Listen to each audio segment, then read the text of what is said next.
O título desse capítulo é A Palavra da Vida. O que era desde o princípio, o que ouvimos, o que vimos com os nossos olhos, o que contemplamos e as nossas mãos apalparam. Isto proclamamos a respeito da Palavra da Vida.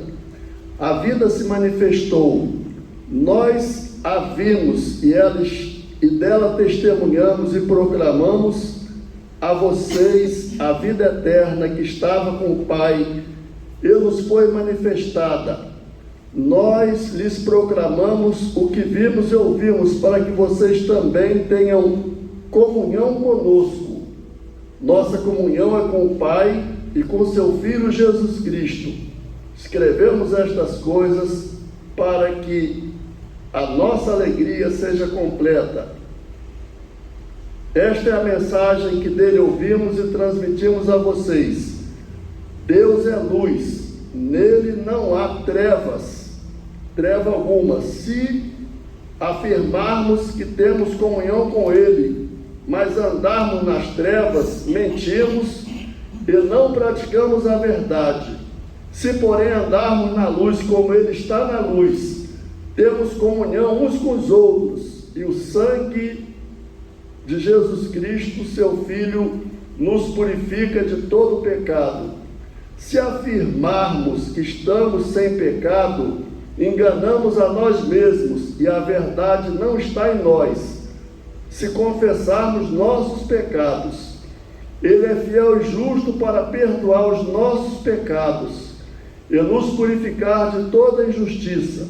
Se afirmarmos que não temos cometido pecado, fazemos de Deus um mentiroso e a sua palavra não está em nós. Vamos orar, irmãos. Pai, eu estou aqui como teu servo, aqui está a tua igreja, e eu espero de ti, Senhor, que tu abençoes o coração de cada irmão que chegou aqui, que cada coração seja fortalecido com a tua graça, e que a tua palavra, Senhor, seja iluminada pelo Espírito Santo em nosso coração e em nossa mente, e que o teu nome seja glorificado nesta mensagem, em nome do Senhor Jesus. Amém. Podem sentar-se, irmãos.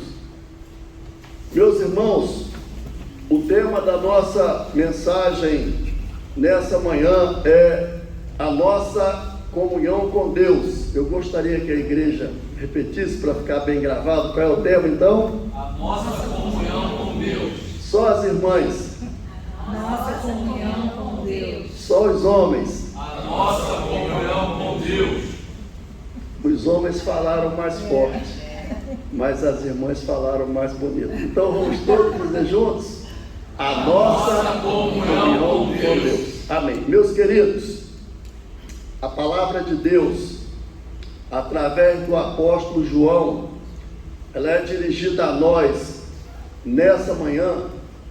E o apóstolo João, como nós sabemos, ele escreveu o 4º evangelho e escreveu 3 cartas. E lá no evangelho de João, no capítulo 20, no versículo 30, ele disse que ele escreveu aquele evangelho para que nós creamos. Então João, no evangelho que ele escreveu, ele cita 7 milagres do Senhor Jesus, e 7 vezes ele expressa a expressão de Jesus chamada eu sou.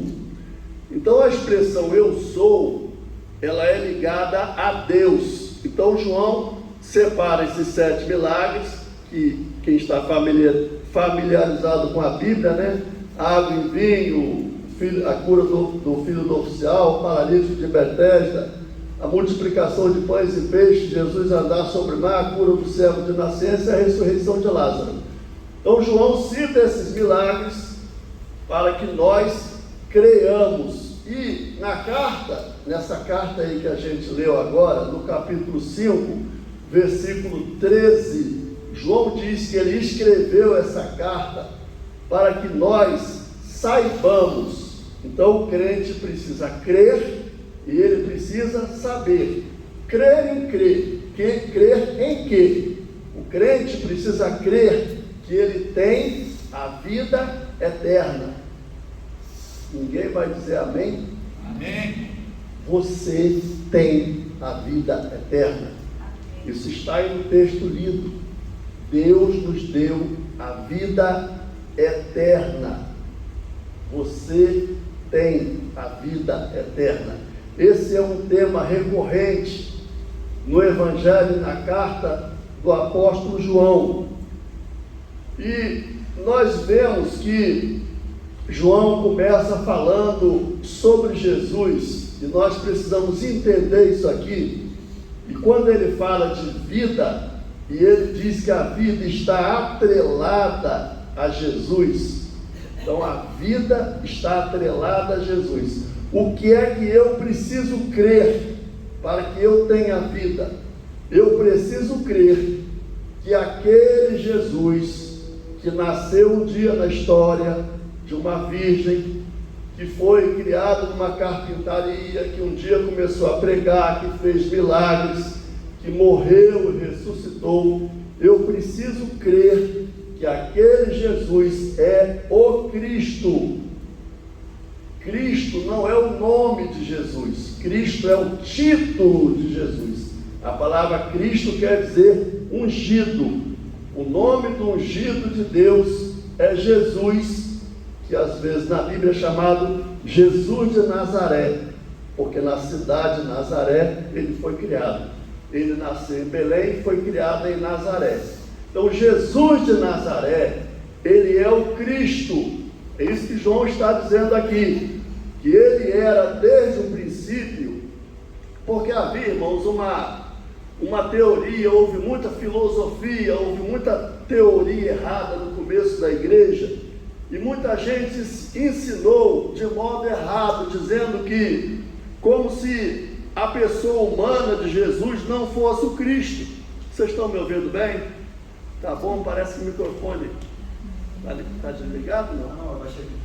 Abaixou? Porque eu falo alto mesmo, porque eu fui criado pregando em praça pública, então tinha que ser a todo vapor mesmo, soltar os pulmões. Então, meus irmãos, a vida está atrelada a Jesus. Então esse Jesus que cresceu ali em Nazaré, que fez os milagres, ele é o Cristo de Deus. O João está dizendo aí que ele era desde o princípio. Então nós vemos que nessa carta, como nós falamos aqui a expressão comunhão, você vai ver que 4 vezes nesse texto a expressão comunhão ela é citada. Por exemplo, no versículo 3 usa a palavra comunhão 2 vezes. Depois no versículo 6, pela 3ª vez, repete a palavra comunhão.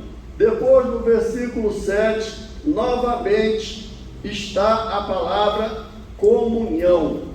E a palavra comunhão, eu dei uma olhadinha no dicionário, o sinônimo de comunhão para que você amplie o seu entendimento. Comunhão é acordo, combinação, compartilhamento, convergência, uniformidade, simetria. Tudo isso é ligado à comunhão. E o que é o contrário de comunhão?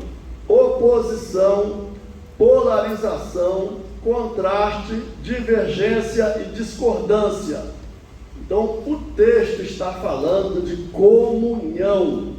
E o apóstolo João vai mostrar que além de você ter a vida por crer em Jesus, ele diz que a maneira de você saber que você tem a vida é você crer nisso que eu expliquei, que Jesus é o Cristo de Deus.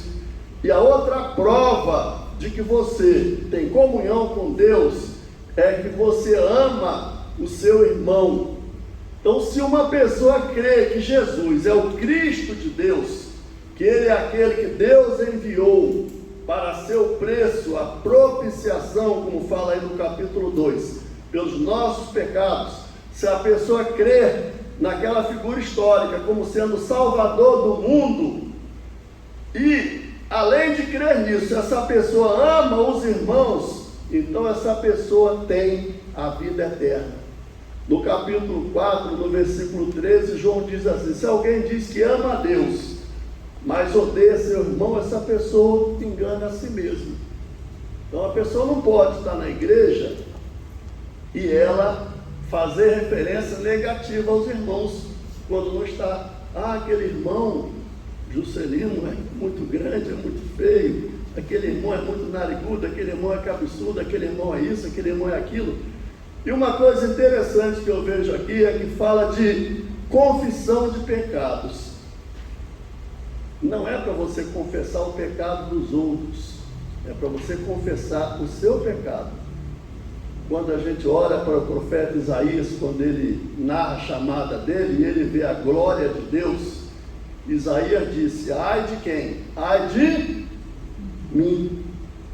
Quando ele vê a glória de Deus, ele diz: ai de mim. Então, não é para você dizer ai de fulano. Quando a gente julga a vida do outro, amanhã ou depois, aquele problema que o outro está passando poderá se repetir na minha vida. Oh, a filha de fulano engravidou, amanhã pode ser a sua. É ou não é, irmãos?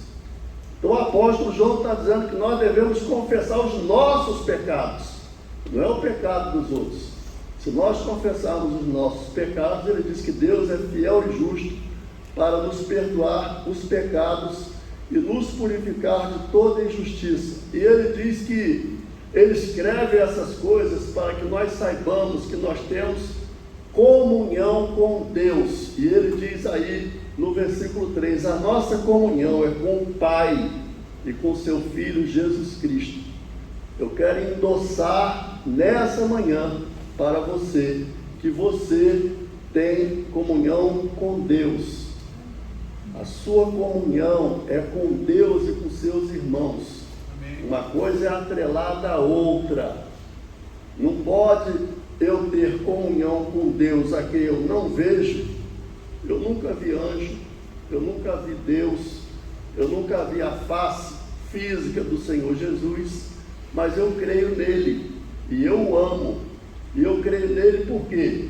Não é porque algum pastor pregou para mim somente, não é por isso. Eu creio em Jesus porque o Espírito Santo testifica com o meu espírito que Jesus é o Cristo de Deus. O Espírito Santo fala aqui dentro de mim. O Espírito Santo me diz, ele me alerta, ele me sinaliza, ele diz: olhe para Cristo, firme-se em Cristo, ore a Cristo, clame a Cristo, lave-se no sangue de Cristo, invoque o nome do Senhor. Um dia Jesus, daqui a pouco eu vou dar uma entradinha em João 13, mas Jesus, ali no capítulo 13 de João, ele reúne os discípulos na última ceia, e ele pega uma toalha e ele vai lavar os pés dos apóstolos. E quando Pedro vê aquilo ali, Pedro arregala os olhos e fala: de modo nenhum, Senhor, tu lavarás meus pés. E Jesus diz para Pedro: Pedro, se eu não lavar você, você não tem parte comigo. E Pedro arregala os olhos e fala: então, Senhor, me lava todo. E Jesus diz: não, Pedro, você não precisa ser todo lavado, você já está lavado pela palavra, mas você precisa lavar os pés. Se você estiver precisando lavar os pés nessa manhã, Jesus lava seus pés. Amém. Mas se você estiver precisando ser todo lavado, da cabeça aos pés, Jesus te lava também. Ele te lava para quê? Para que você tenha comunhão com Ele. E Ele não te lava com água e sabão, Ele te lava com o sangue dEle. Então o texto está falando que a nossa comunhão com Deus, a nossa comunhão é com o Pai e com o seu Filho Jesus Cristo. E ele diz que ele escreve isso para que a nossa alegria seja completa. Então a vida cristã, não é que a vida cristã seja uma vida de gargalhada, não é isso. Tem momento na vida cristã que a gente passa por tristeza. Vocês lembram desse momento que eu citei do capítulo 13 de João, no momento da Santa Ceia?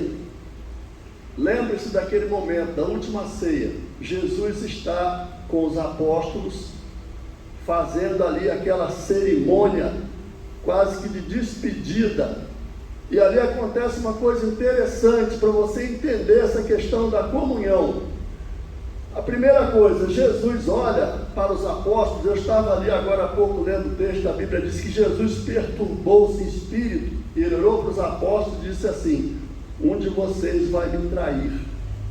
E a Bíblia fala que o coração dos apóstolos ficou pesaroso, e um começou a olhar para o outro, e Pedro, sempre meio afoito, olhou para João e falou assim: João, pergunta a ele quem é.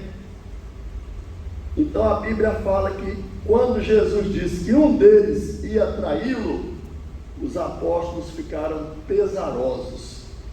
O pregador chamado Spurgeon, que é chamado príncipe dos pregadores, ele fala que tem momentos em que a nossa tristeza é bendita. Então os apóstolos ficaram com uma tristeza no coração, porque Jesus falou que um deles ia trair. Nós precisamos sentir tristeza e preocupação em não trair o Senhor.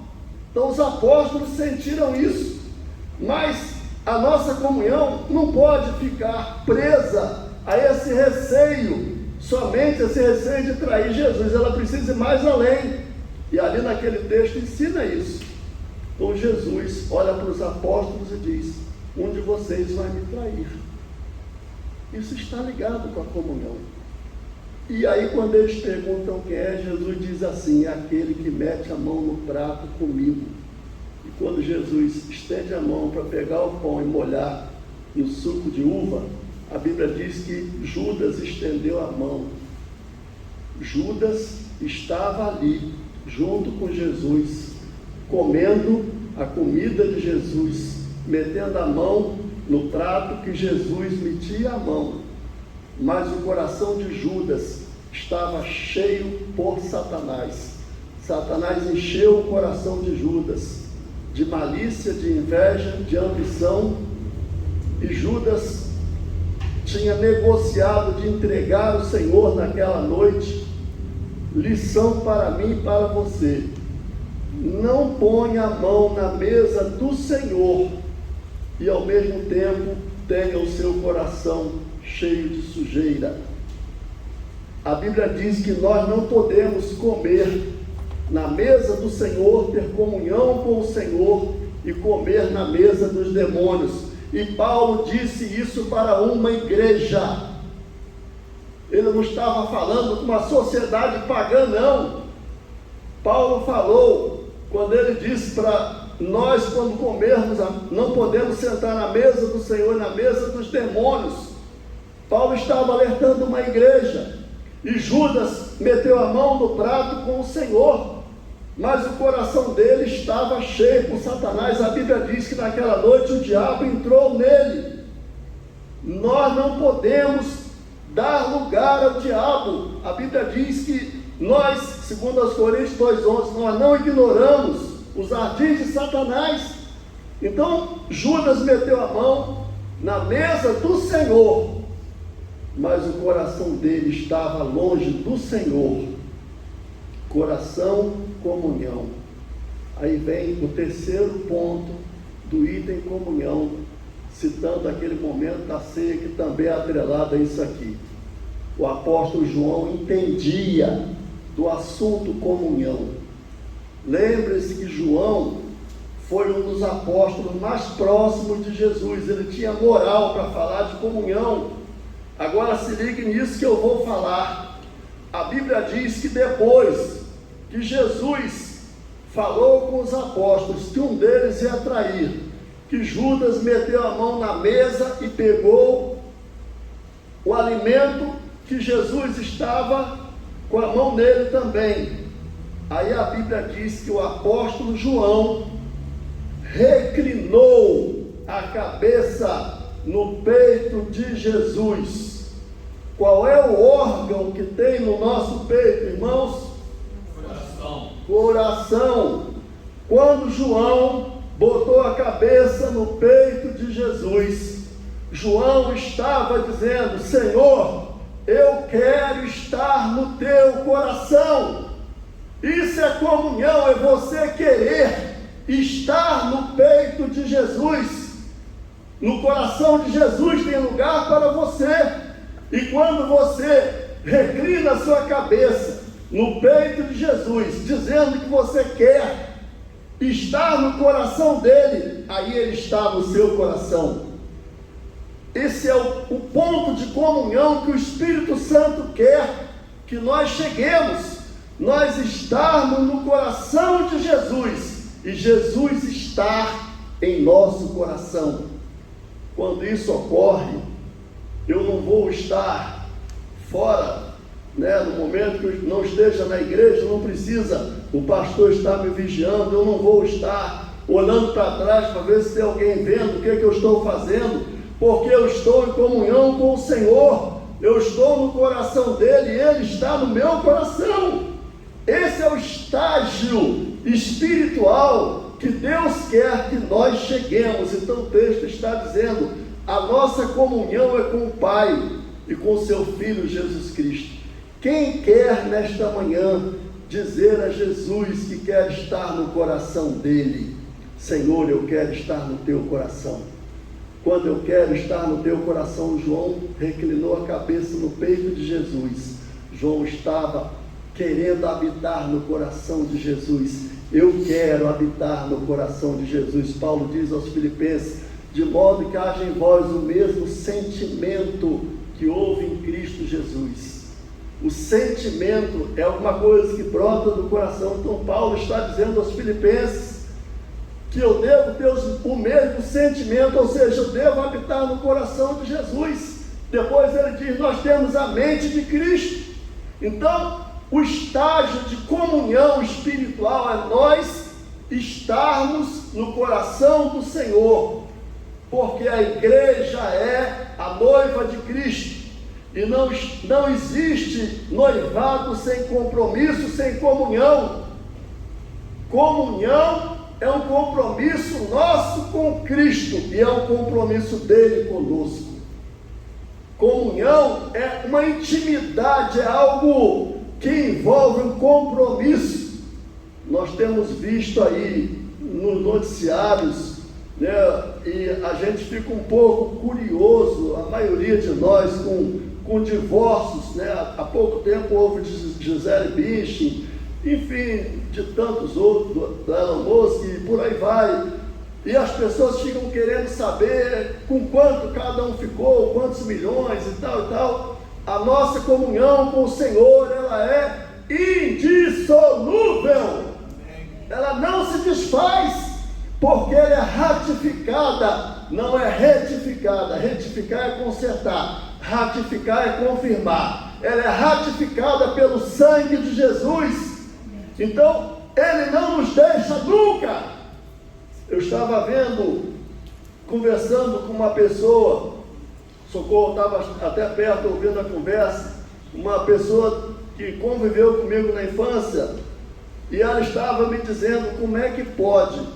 Eu era uma criança e meu pai recebia uma entidade, e ele chamava todos os filhos para ele rezar, todas as crianças, e quando chegava a minha vez, a entidade dizia, você eu não posso, porque ela era escolhida do Senhor. Então quando ela fez 18 anos, ela entendeu a fé, e ela fez uma aliança com o Senhor, e ela tornou-se uma serva de Deus. Desde a sua infância, o Senhor zelou, o Senhor trabalhou para você encontrá-lo, o Senhor criou meios, o Senhor levantou pessoas para estarem perto de você, para que essa luz, que o apóstolo João fala aqui, que Deus é luz. Deus é luz, mas o mundo está em trevas.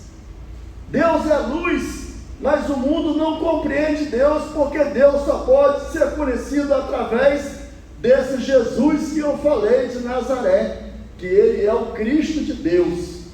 Deus é luz. Antigamente nas caixas de fósforo vinha escrito Fiat Lux, quer dizer, haja luz. Um dia Deus disse no universo, haja luz, e a luz se manifestou, e o profeta Isaías disse que o povo que andava em trevas viu uma grande luz. Quando Jesus nasceu, a luz foi acesa no planeta Terra. A luz que Deus quer que nos ilumine. E Ele disse: eu sou a luz do mundo. E quem me segue não andará em trevas. E essa comunhão que o apóstolo João está falando, da qual eu disse que ele era, vamos dizer assim, expert, era doutor nesse assunto. João entendia disso, do que é comunhão. E ele está dizendo aqui para nós que a nossa comunhão é com o Pai, com o seu Filho Jesus Cristo. E ele vai mostrar aí a partir do versículo 5, ele vai dizer que esta é a mensagem que dele ouvimos e transmitimos a vocês: Deus é luz e não há trevas alguma nele. Aí ele vai falar da presunção que o ser humano tem. Se afirmarmos que temos comunhão com ele, mas andarmos em trevas, mentimos e não praticamos a verdade. Como é que pode uma pessoa dizer que tem comunhão com Deus e andar em treva? E andar em treva, nessa carta, é odiar o irmão, é rejeitar a comunhão com os irmãos. E ele diz assim: se porém andarmos na luz como ele está na luz, temos comunhão uns com os outros, e o sangue de Jesus Cristo, seu Filho, nos purifica de todo pecado. A importância do sangue de Jesus na nossa comunhão com Deus. Muita gente não entende a importância desse sangue. A sua salvação custou a vida de Jesus. A sua salvação foi paga com o sangue de Jesus. A sua salvação, da qual você desfruta, ela custou muito caro. Não custou muito caro para você, mas custou muito caro para Deus. Nessa aliança que você tem com Ele, Ele pagou o preço para que você seja dele. Então você não é seu. As suas mãos não são suas. Por isso Paulo diz para levantar mãos santas, sem ira e sem contenda. Jesus te comprou para que você levante as mãos em adoração, em gratidão a Deus. Então levante mãos santas, sem ira e sem contenda. Ore em todo lugar. Paulo diz a Timóteo: os seus olhos não são seus, o seu coração não é seu, suas mãos não são suas, seus pés não são seus. Você é mordomo do seu corpo, porque o seu corpo pertence a Deus. Você é o templo do Espírito Santo. Deus te escolheu para habitar no seu corpo.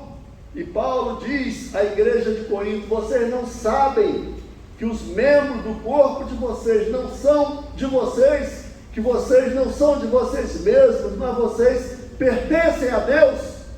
Então você não pode ser como uma pessoa que não tem comunhão com Deus, que sai de casa e diz assim: eu vou fazer o que der na telha, eu vou usar a roupa mais sensual que tem na moda, eu vou fazer aquilo que as pessoas fazem. Como eu disse, tem gente que age como Judas,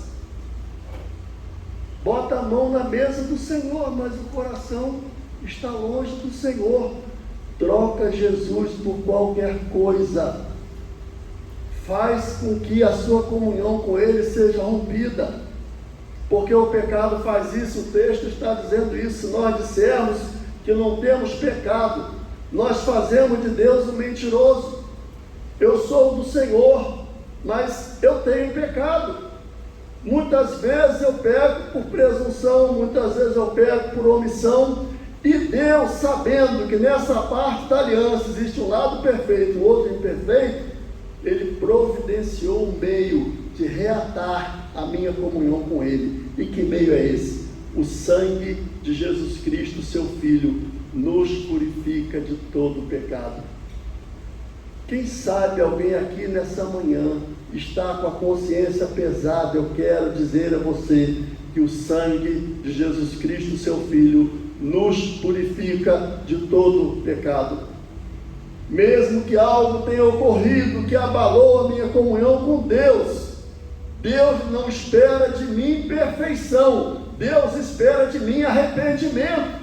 Se eu fiz algo que abalou a minha comunhão com Ele, eu confesso a Deus, e o sangue de Jesus entra em ação e cobre a minha vida, porque o sangue de Jesus representa a vida santa, limpa, sem pecado de Jesus. E naquele mesmo instante, esse sangue me cobre e eu me torno limpo. E Deus disse: vinde então e armoí-me, ainda que os vossos pecados sejam como a escarlata, eles se tornarão como a branca lã.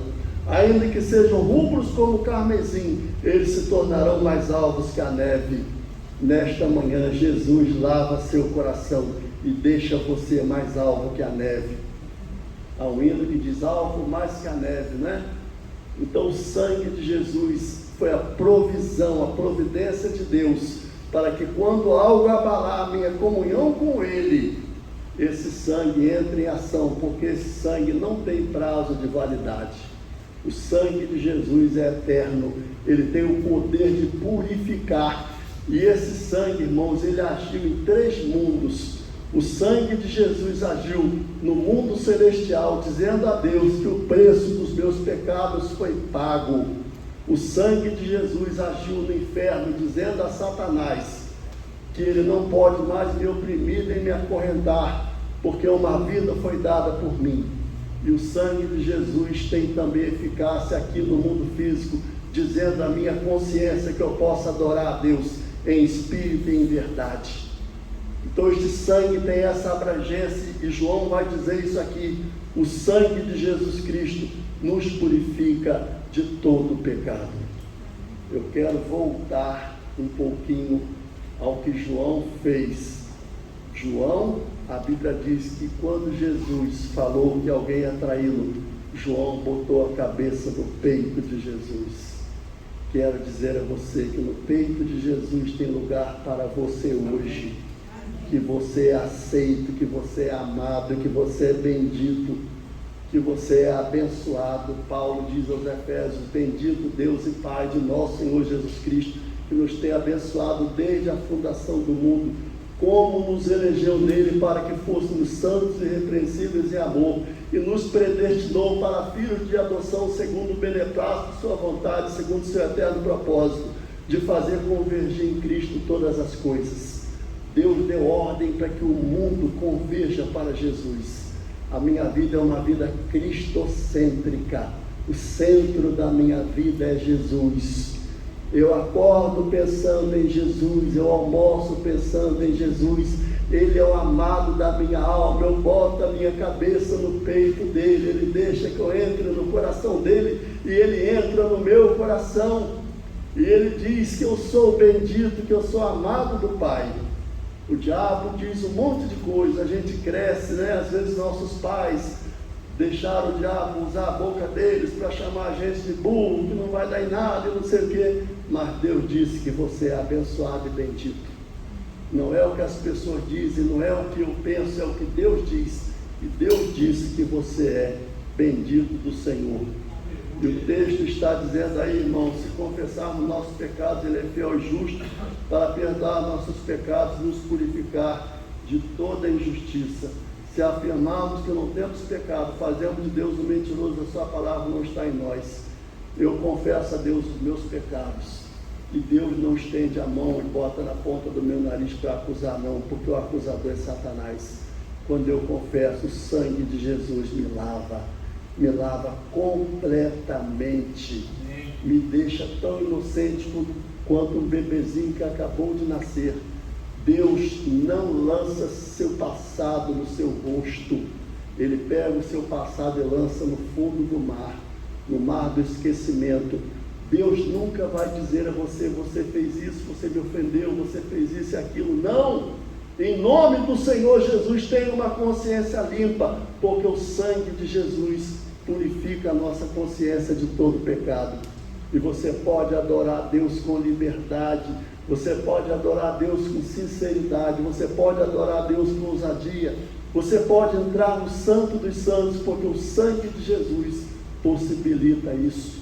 Se há uma coisa que me faz chorar, é o poder do sangue de Jesus, porque esse sangue, irmãos, ele é um sangue abrangente. Ele foi derramado por africanos, por peruanos, portugueses, americanos, brasileiros, por todos nós. Jesus deu a sua vida, porque Ele é o Cristo de Deus. Ele veio ao mundo para sofrer o meu e o seu pecado, para que você se levante, como disse o profeta Isaías: levanta-te e resplandeça, porque vem a tua luz, e a glória do Senhor vai nascendo sobre ti. O diabo quer o homem abatido, depressivo, caído, cabisbaixo, trancado no quarto, se sentindo culpado, querendo morrer. Mas Deus nos levanta pela fé em Cristo. Ele manda que a gente se levante. Quando a pessoa está prostrada, ela não quer ouvir nem a Deus, mas quando ela ouve o Evangelho, é como Lázaro que estava ali atado. Jesus diz: desatai-o e deixai-o ir. Quando um pecador, como eu e você, ouve a palavra de Deus, e ele deixa essa palavra entrar no coração, como João fez, botou a cabeça no peito de Jesus, e diz: Senhor, eu quero estar no teu coração. Quando nós fazemos isso, Jesus entra no nosso coração e nos levanta e diz: caminha, continua, porque eu sou contigo. Não pare, avança na fé, porque eu nunca te deixarei nem te desampararei. Toma posse dessa palavra, se alimente dela, não olhe para o vaso, porque eu sou cheio de falha, eu sou muito emotivo, e às vezes a gente, por causa disso, a gente pode até se atrapalhar em transmitir o que Deus quer que a gente diga. Mas eu pedi muito ao Espírito Santo que me desse essa palavra, que me ajudasse a transmitir para você. Tomara que você siga o exemplo do apóstolo João, coloque a sua cabeça no peito de Jesus, e assim Jesus entra no seu coração e fica no seu peito também. Amém? Glória a Deus. Vamos tomar essa palavra para nós. Vamos ficar de pé e vamos orar. O grupo de louvor vem à frente.